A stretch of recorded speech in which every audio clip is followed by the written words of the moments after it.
Bueno, señoras, señores, amigos y amigas de La Mañana Camino, con mucha alegría estamos recibiendo acá en el 98.7 y para el este del país 92.5 y para todo el planeta a través de nuestro canal YouTube a Eduardo Botinelli, el sociólogo, director de la empresa Factum, usando como excusa la última encuesta de intención de voto a propósito del segundo bimestre del año. Buen día, bienvenido, Eduardo. ¿Qué tal? Buen día, un gusto estar acá. Todo bien, bueno, leí con mucha atención la encuesta, también leí con mucha atención los comentarios que en la web, de acceso libre, por otra parte, ¿no?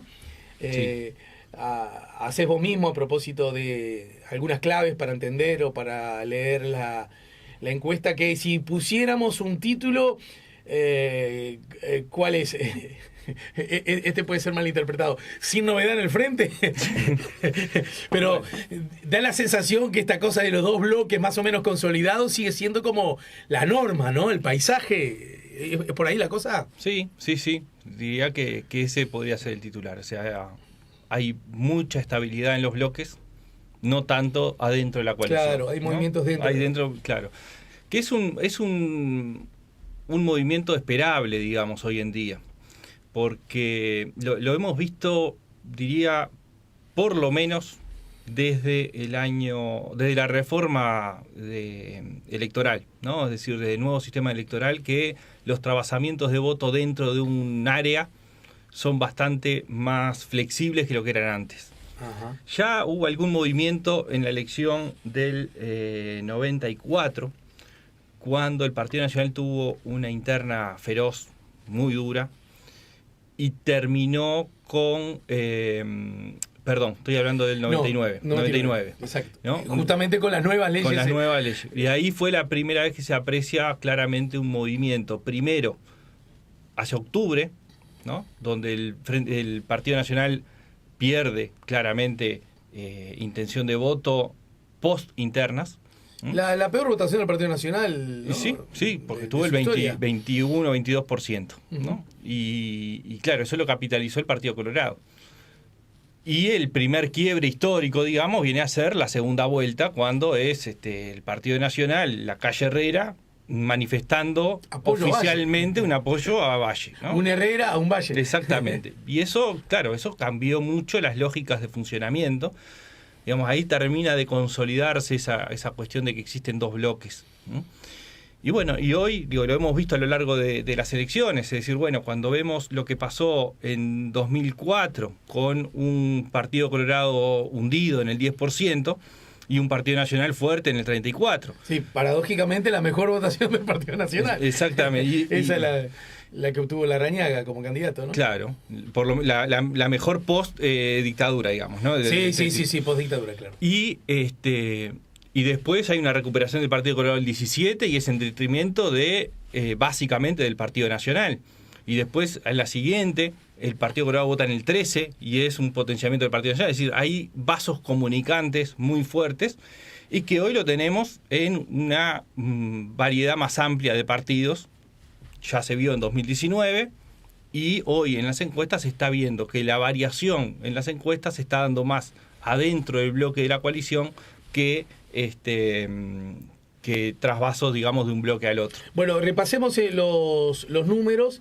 Esta encuesta que cerró el 11 de mayo, ¿no? Sí, ahí me parece importante porque lo marcamos claramente, es decir, nunca hacemos tanto hincapié, pero estamos en un contexto... Del 24 de abril al 11 de mayo. 24 de abril al 11 de mayo. Estamos en un contexto de semanas mucho más movida de lo que estamos acostumbrados en Uruguay. Todos los días pasa algo. Exactamente, han ido apareciendo cosas positivas para un lado, negativas para ese lado, positivas para otro lado y negativas para otro lado. Es decir, han estado muy movidas la agenda política.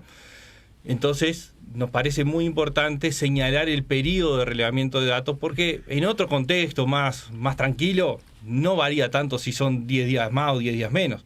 Pero acá lo que sí es importante es marcar que la encuesta recoge básicamente el producto de la reforma en la seguridad social y el impacto del conjunto más de largo plazo del gobierno.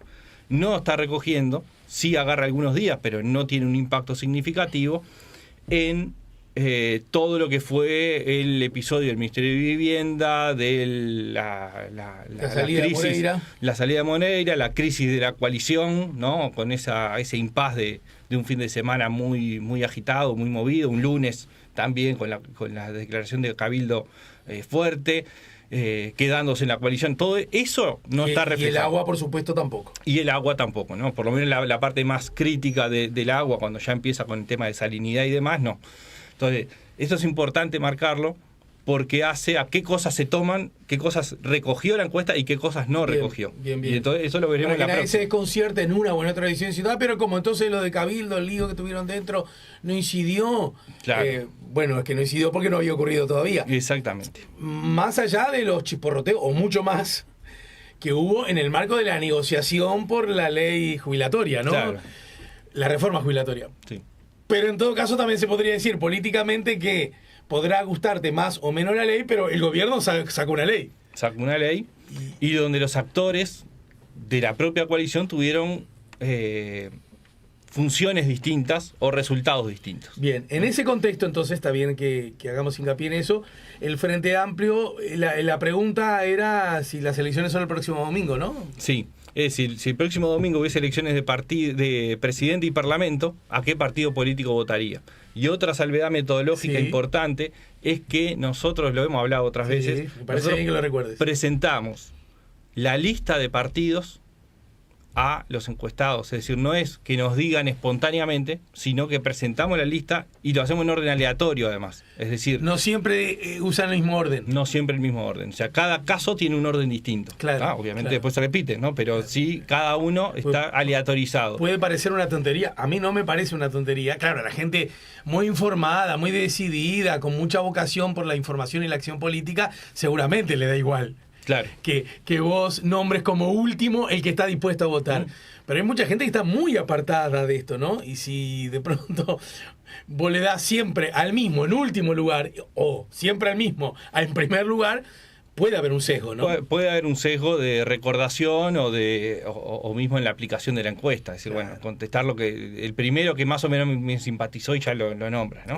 Hagamos entonces el repaso. Frente Amplio, 41%. Partido Nacional, 23%, Cabildo Abierto, 11%, Partido Colorado, 8%, Partido Independiente, 4%. Otros partidos, acá incluso ustedes lo explican en el gráfico de qué hablan cuando hablan de otros partidos. Además es un espectro ideológico muy amplio, ¿no? Sí, claro. No, ahí va de la muy izquierda... Sí, porque ahí está el Partido Ecologista Radical Intransigente, está el Partido de la Gente, está el Partido de Identidad Soberana, está Unidad Popular, es decir, aparece... Identidad Soberana Salle, para que es la gente Salle, ubique, sí, ¿no? ¿no? Bien. Bueno, me pregunto además una encuesta cómo haces, porque Identidad Soberana, yo no sé cuánta gente. Salle es más conocido que Identidad Soberana, ¿no? En los casos donde el partido tiene definido una candidatura clara, se nombra el candidato. En el caso de Cabildo, el caso del Partido Independiente, el caso de Identidad Soberana y el caso del PERI. Aparecen nombrados la figura referente. Eso, muy interesante. Porque, aunque sin cuestionar, a mí me da la sensación que si vos a alguien le decís Cabildo Abierto o le decís Manini Ríos, cambia. Y pienso que puede cambiar a favor de Cabildo Abierto, Sí, ¿no? sin duda. Por lo tanto, este buen número, porque digamos también que exhibe Cabildo un buen número, Sí, por lo menos al nivel de la anterior elección, Sí, ¿no es cierto? claro. A diferencia de otros socios chicos que han caído. El Partido Independiente, pero el Partido Independiente es un caso aparte siempre, ¿no? Bueno, sí. Pero, no me quiero distraer. Puede funcionar a favor de Cabildo, que Cabildo ya, bueno, primero por el vínculo muy intenso, muy fuerte que tiene Cabildo con su líder, probablemente el más subrayado de todos, pero además porque es el candidato entre comillas natural. Entonces decir, usted votaría acá a Manini, puede jugar como a favor de la intención de voto de Cabildo, ¿no? Sin dudas, sin dudas. De hecho, es claro que cuando Cabildo aparece solo, sin Manini, no tiene el mismo caudal electoral que cuando aparece Manini. El tema es que Manini está. O sea, salvo que pase algo muy raro o alguna desgracia, Manini va a estar. Yo me imagino, ¿no? Solo una desgracia o una una implosión como el cilindro, como dijo el director, el exdirector de ANCAP, hasta ayer integrante de Cabildo, ¿no? Sí. Pero bueno, no parece ser eso lo que ocurriría en el próximo plazo, ¿no? No, O sea, no parece razonable pensarlo. Bueno, Entonces, decíamos, Cabildo 11%, Partido Colorado 8%, Partido Independiente 4%, otros partidos 3%, que es lo que aclarábamos recién, y después dos asuntos que conviene definir, porque hay otras empresas que lo ponen todos juntos en general, ¿no? O es frecuente por lo menos. Voto en blanco 3% y en indefinidos 7%. Y me consta que no es solo una cuestión semántica usar la expresión indefinidos en lugar de indecisos, ¿no? no, claro, porque son gente que ante la oferta electoral que está planteada y pensando que las elecciones son el domingo que viene, no pensando qué va a pasar en 2024, pensando en si el domingo fueran las elecciones, no está definiendo por ninguno de la oferta. No es que esté indeciso por uno u otro, sino que teniendo la oferta y teniendo la idea, es un ejercicio, obviamente, ¿no? Pero, bueno, tratando de acercarnos lo más posible, bueno, hay un 7% que no tiene ninguna definición. No define para ningún bloque ni para ningún partido dentro del bloque de la coalición. Uh-huh. Y esto es importante sí señalarlo, porque no son personas que están dudando, digamos, entre un lado y otro, necesariamente pensando en 2024, sino que no se definen frente a la oferta electoral presentada en la encuesta. Y en ese contexto, planteado el panorama en cuanto a intención de voto, algunas cosas que ustedes, los analistas, los politólogos, los encuestadores, nos enseñan a nosotros, el público en general, y es que las encuestas en sí mismo, por supuesto, que pueden tener información muy valiosa, pero esa información se vuelve más valiosa aún en la medida que veamos la trayectoria de las encuestas, ¿no es cierto? Sí, las tendencias. Una barra que viene inexorablemente de hace 3 años cayendo, aunque exhiba un buen número, vos tenés que abrirlo igual los ganchos. Mirá, tenemos un número satisfactorio, pero venimos cayendo. Y lo mismo al revés. Che, el número no parece ser de todo bueno. Pero mirá que hace 3 años que venís creciendo, ¿no? Por ahí está bien el análisis. Sí, sí. Bien, en ese contexto, entonces, ¿cómo dialoga este dato con otra placa que ustedes ponen en la web, que tiene que ver con la trayectoria desde el último tramo del año 21?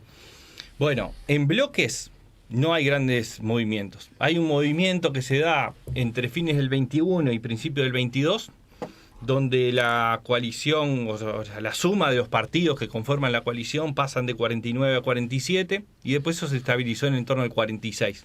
Y el Frente Amplio es después del segundo trimestre, ya sobre fines del 22, que pasa del 39 al 41 y se estabiliza durante fines de 2022 y lo que va de este año en el 41%. Uh-huh. Esos movimientos tienen algunas explicaciones razonables, digamos, para pensarlas, que es, primero, son movimientos muy pequeños, ¿no? Una cosa antes de ir, en la encuesta del noviembre, o sea, del último tramo del 2021, recordemos, fue el año donde la pandemia golpeó más a Uruguay, no el 20, sino el 21, Sí. ¿no? Eso implicó que, aún así, el bloque, los que habían votado, los que armaron juntos la coalición multicolor, llegaba al 49%. En octubre del año 19, ese bloque, ¿cuánto sumaba? No, sumó el 54. ¿No? Es decir, siempre las pérdidas, digamos, hoy lo que pasa a los indefinidos son casi en su totalidad. Hay otros trabajamientos y hay, digamos, circulación de opciones. Pero básicamente lo que explica la cantidad de indefinidos son gente que ya votó a la coalición. Ajá. ¿No? Entonces, Por lo menos en octubre. Por lo menos en octubre, sí, Bien, en octubre. ¿No?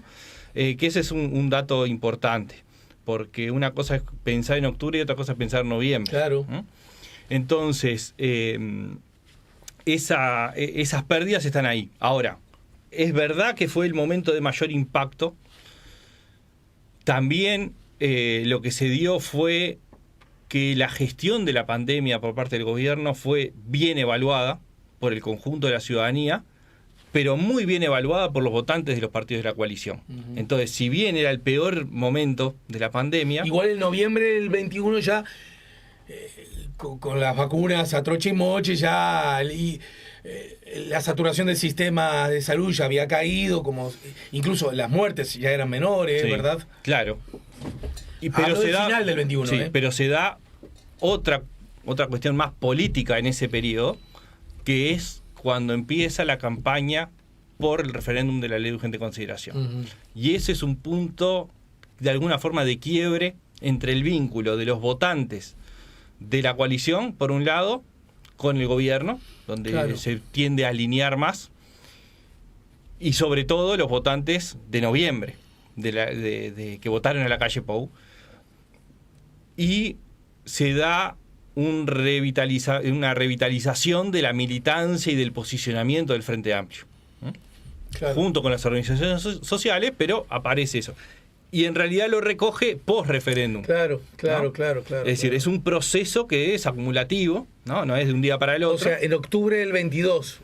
En octubre del 22... Que pega un saltito, digo, porque estaban 39 en noviembre del 21, 39, casi al mismo nivel de su... De la votación de 2019. De la votación de octubre del 19, ¿no es cierto? Pero ya pega un saltito a su favor en octubre del 22, que se mantiene en el mismo guarismo hasta hoy día, ¿no es cierto? Se mantiene, del 41. Se mantiene muy estable en ese porcentaje. Lo que está habiendo, sí, son cambios dentro de la coalición. Hay relativa estabilidad, pero con pequeñas variaciones. Algunas son o pueden atribuirse a directamente temas de muestra. Y otros tienen alguna explicación un poco más, digamos, desarrollada o posible de desarrollo, que es, bueno, qué es lo que está pasando en la agenda política. En ese contexto, el que resulta claramente, el que recibe la peor noticia dentro de la coalición de gobierno es quien encabeza el gobierno, bueno, que es el Partido Nacional. Sí. Eso parece ser muy claro, ¿no? Sí. Está exhibiendo una intención de voto del 23%, cuando en noviembre del 21 tenía una intención de voto de 7 puntos más. Sí, estaba en el 30. Uy, es una caída muy subrayada. Si nosotros miramos la línea de tendencia, es una línea de tendencia sistemática. ¿En octubre cuánto obtuvo el Partido Nacional? ¿En 26. ¿En la selección? Perdón, 28. ¿no? 28,6.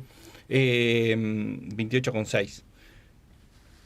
Entonces, al principio de esta línea, digamos, sí, que es de noviembre de 2021, que coincide también con lo que venía haciendo más o menos antes, estaba capitalizando la parte positiva del gobierno, que es toda la gestión de la pandemia y la visualización, y además con lo que hemos hablado otras veces, el rol de la figura presidencial, duda, ¿no? Claro. Bueno, muy bien valorada por el público, ¿no? Entonces, en ese momento el Partido Nacional era quien captaba toda la parte positiva, y de hecho la siguió captando también cuando arrancó el 2022. Pero después pasó al 27, después al 26 y ahora al 23. Y ahí que emergen problemas. Emergen los problemas de gestión, empiezan a haber cuestionamientos al propio gobierno. Aparecen los casos Marcet y Astesiano. Aparecen los problemas de seguridad pública. Sobre todo, estoy hablando de la perspectiva de los propios votantes. Porque quiero preguntarle al sociólogo, más que nada. Porque uno puede decir, no, pero pará, te podría decir, Eduardo, porque en realidad lo de Astesiano arrancó a fines del año anterior. Y esto me decís que la caída... La pregunta es, ¿acaso hay que ser... no hay que ser ingenuos que las cosas se modifican de un día para el otro, y de forma automática? Es como residual. A favor o en contra es como residual los sí, cambios. Es que... ¿Funciona así? Sí. Muchas veces se piensa que un hecho puntual y particular va a modificar totalmente, salvo que sea un escándalo realmente comprobado, que toda la gente crea eso, o toda la gente que puede verse afectada por eso, crea en un mismo sentido. Es muy difícil que la opinión pública se mueva masivamente para un lado o para el otro. Son procesos y de un día al otro. No, claro, son procesos o sea, salvo esos casos, lo otro son procesos acumulativos que van formando la opinión pública. Y muchas veces, incluso en las campañas electorales, que tienen un rol importante, sin duda, pero que no es... es determinante para el tramo final y justamente donde se juega la elección cuando son tan apretadas. Pero la construcción que las personas hacen de su intención de voto no es lo que pasó en la campaña electoral del último año. La gran mayoría va definiendo su voto en los 5 años interelectorales, pero hay un porcentaje importante que tiene definido el voto antes, o sea, ya sabe, ¿no? En 2018 ya sabe que va a votar en 2024. ¿No? Y en 2028. Claro, ¿no? Porque en 2029. ¿no? Y así ya sabe, no va a cambiar su voto, salvo que haya un cambio de la oferta electoral o que hubiese, no sé, cambios, digamos, en las estructuras partidarias, porque tiene una base ideológica, porque tiene un sentimiento de pertenencia. O sea, el Frente Amplio es inviable, imposible que baje el 30%, porque el 30% de la población se define frente amplista. Claro. El Partido Nacional es muy poco probable que vote lo que ya votó en el 99, ¿no? ¿Por qué? Porque en torno del 20% se define blanco, nacionalista, o del Partido Nacional, o wilsonista, digamos, por las distintas definiciones, termina incorporando su voto al Partido Nacional, ¿no? Entendido. Entonces, cuando hay pertenencias fuertes, no se puede esperar que vote menos de esas pertenencias, por lo menos en el corto plazo. Entonces cualquiera podría decir, si agarra esta tendencia histórica desde noviembre del 21 al hoy, ¿no?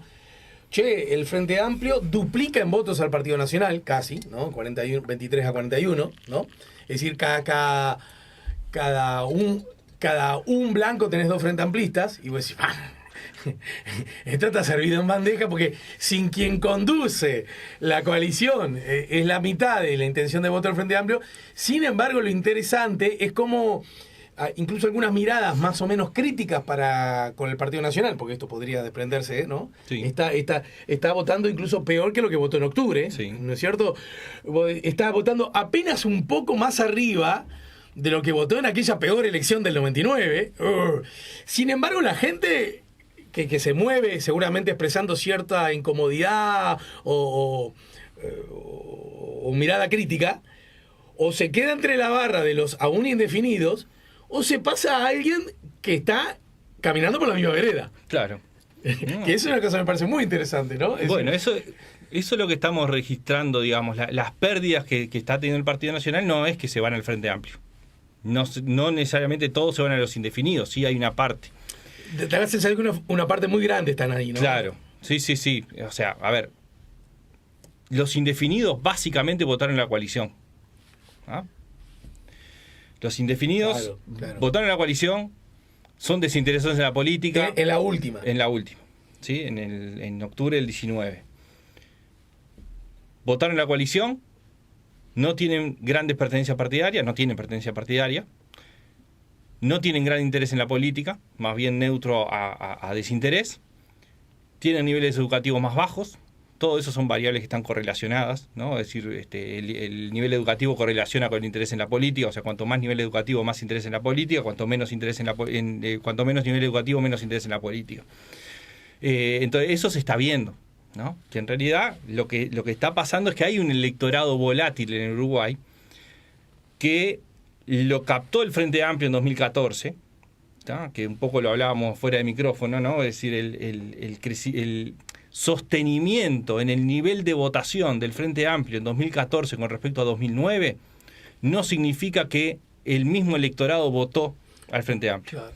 El Frente Amplio entre 2009 y 2014 procesó un cambio de sus bases electorales más fuerte de lo que se vio. Ya lo procesó entre 2004 y 2009, pero terminó siendo entre 2009 y 2014 un recambio importante. Agarró más gente del interior, más gente desinteresada en la política, de niveles más bajos, perdió clase media. Bueno, como ese electorado es más volátil, se vio frustrada por lo que fue el último gobierno del Frente, y hoy se volcó, 2019 se volcó a la coalición. Y hoy aparece más en los indefinidos. Es un electorado mucho más volátil.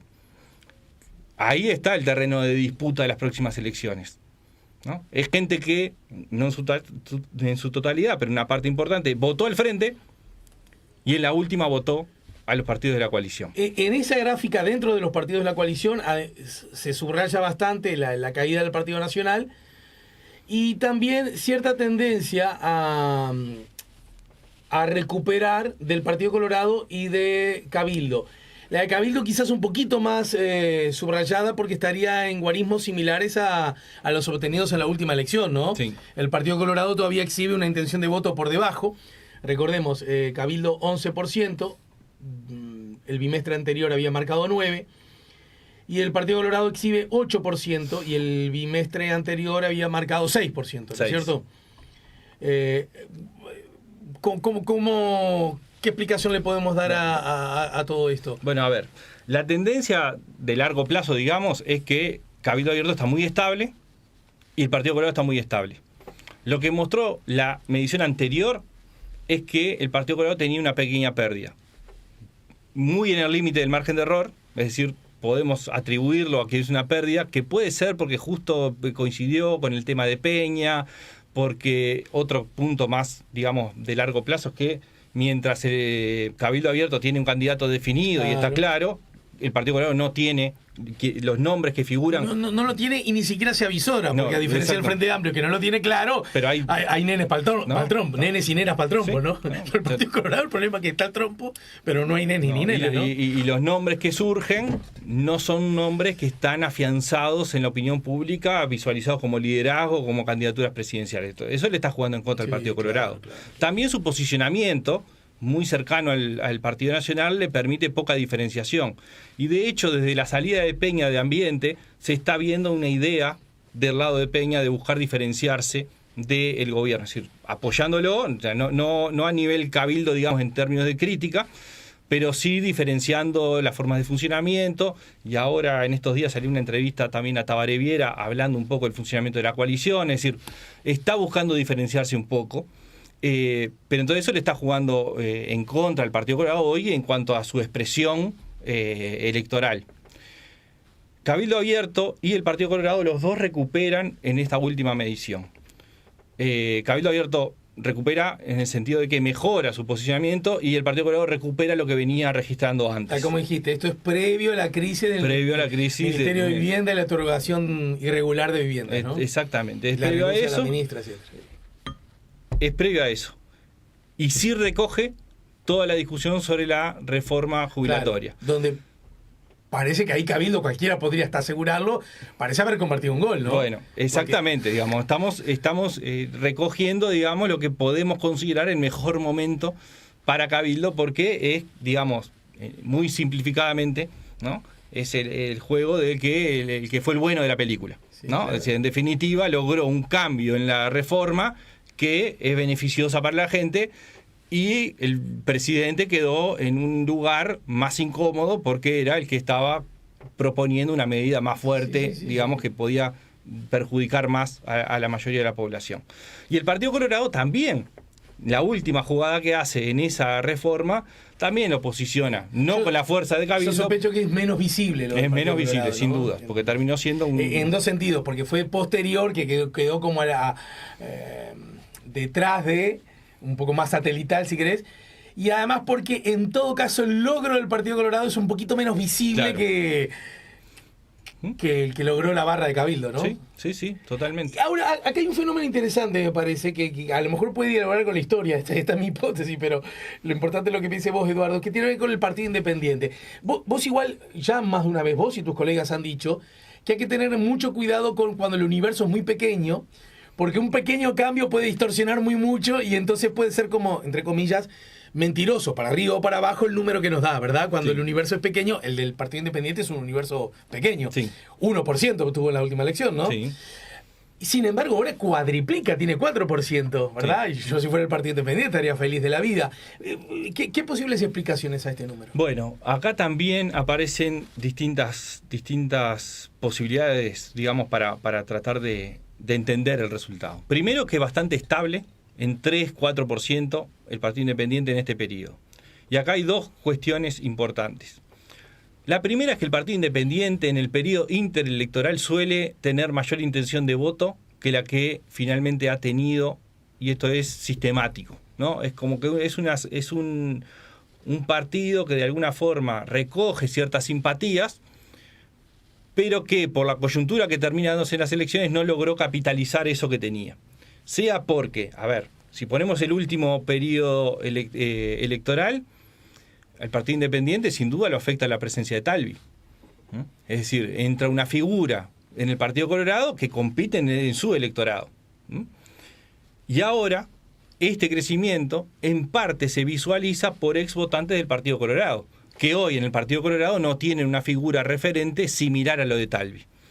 de alguna forma lo que hoy el Partido Independiente está oficiando... Y que andás a ver si en elecciones anteriores no votaron al centro izquierda. Bueno, sí, claro. Muy probablemente, ¿no? Es muy probable, digamos, no tenemos... Aquellos que vos dijiste que se perdieron no en la anterior elección, sí, sino que se perdieron ya del pasaje Vázquez-Mujica. Exactamente, ¿no?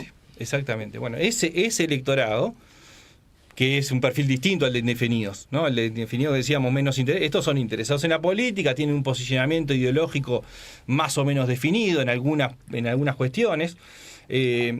Bueno, ese electorado que en parte eligió a Talvi, y más o menos estamos hablando de un 3% del total del electorado, que claramente es que votó al Partido Colorado por Talvi, ¿no? Por lo que representaba Talvi. Bueno, ese electorado hoy de alguna forma se mantiene en la coalición por la existencia del Partido Independiente.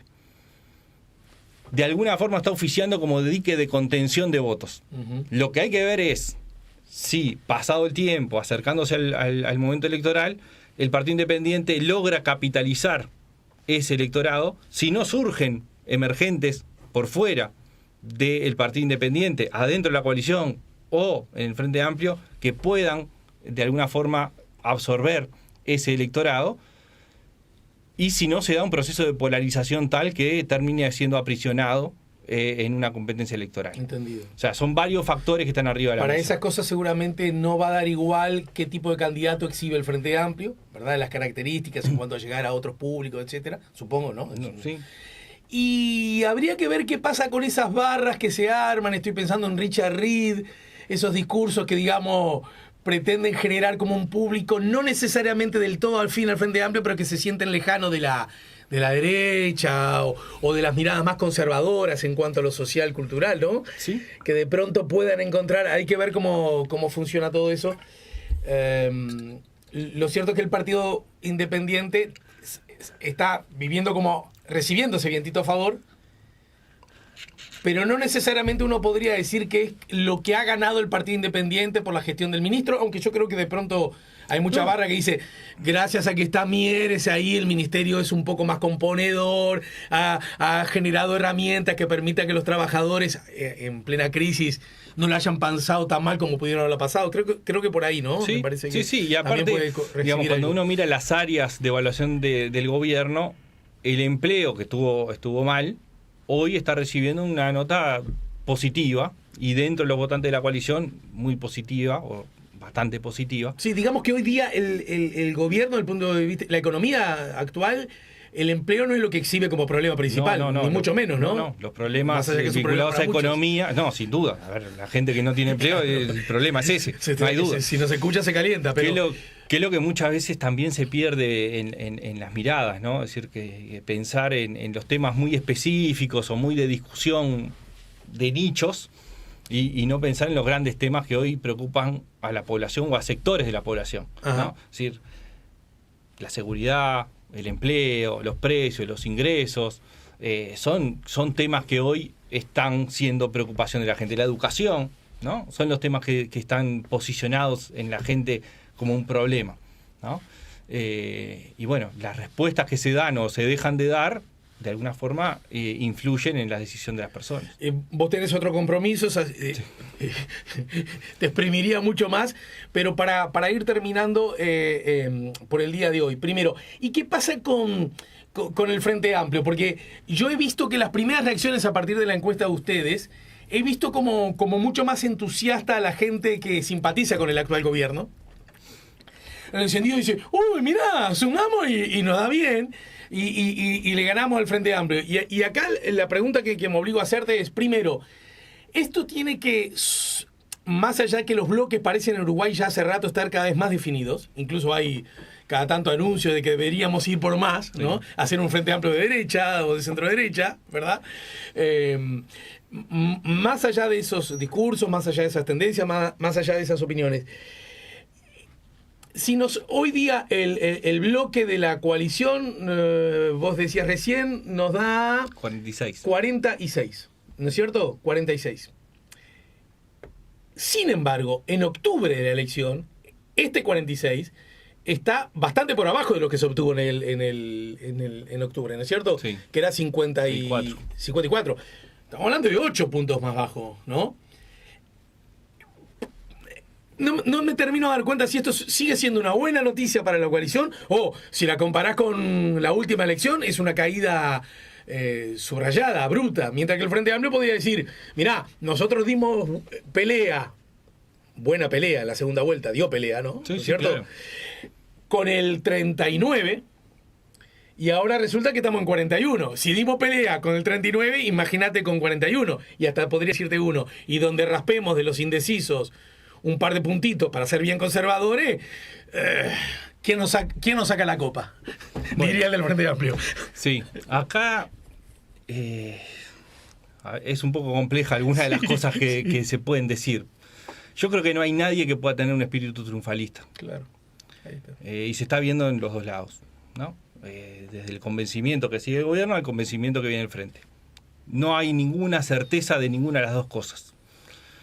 Y acá yo creo que hay un espíritu triunfalista en el frente y hay un espíritu triunfalista en parte de la coalición, no en toda. Uh-huh.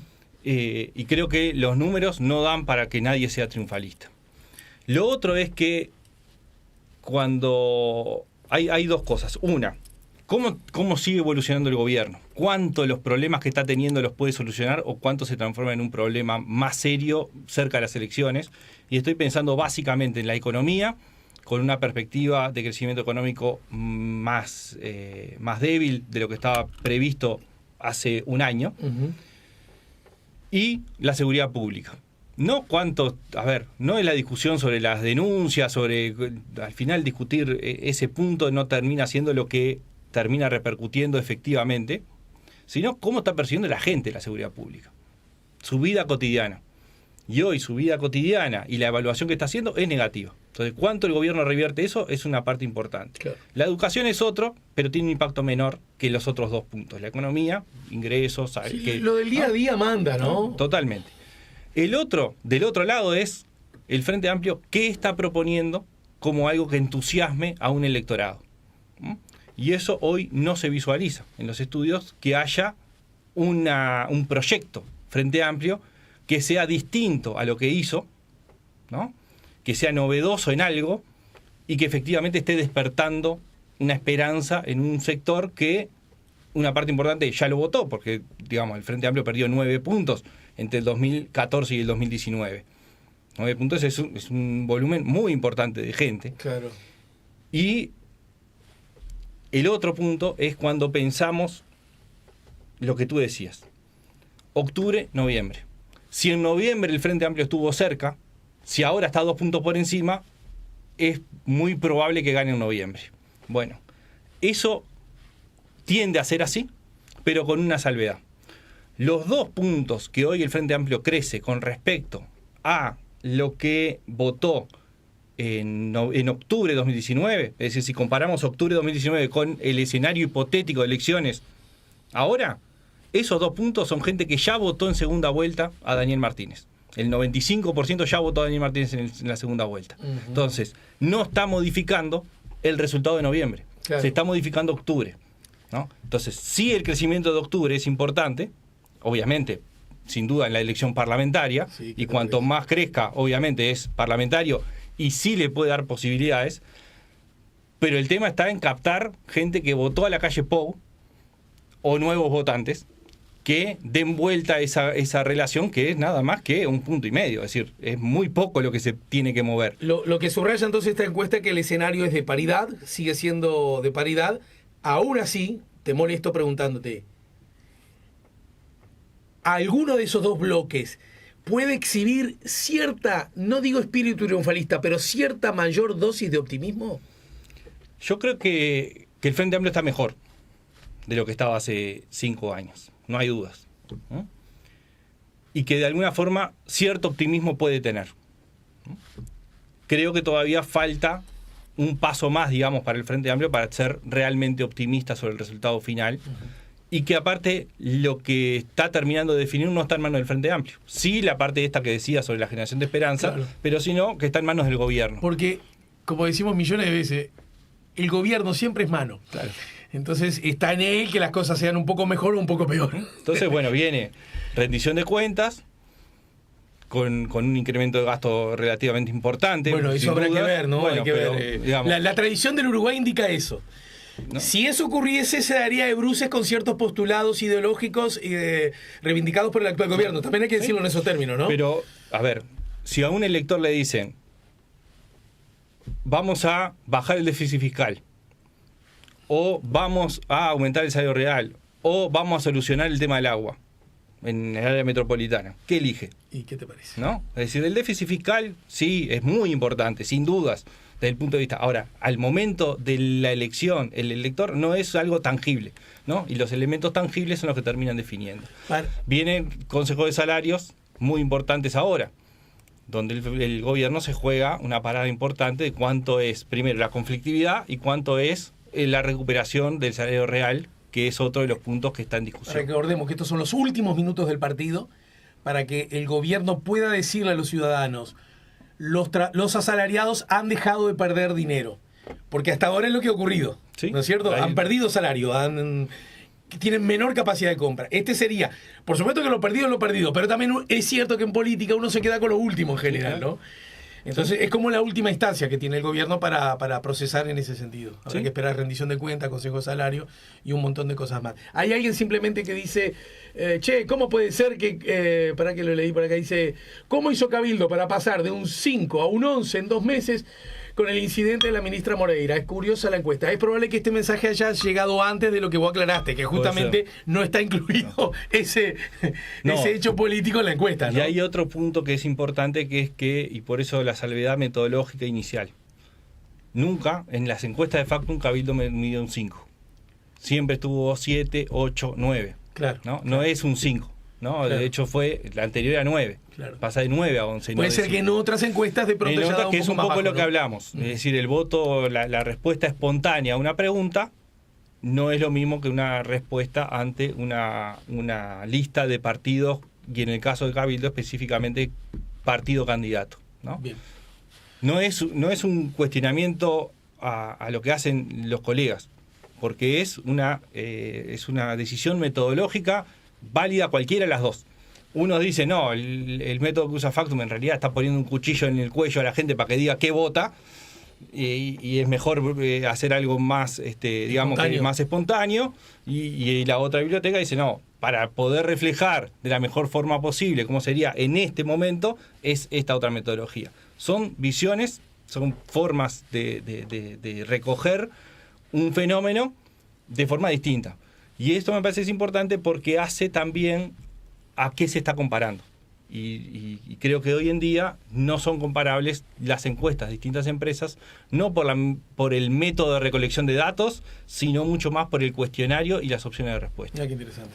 Bueno, Eduardo Botinelli, gracias por el tiempo. Muchas gracias de verdad. Muchas gracias.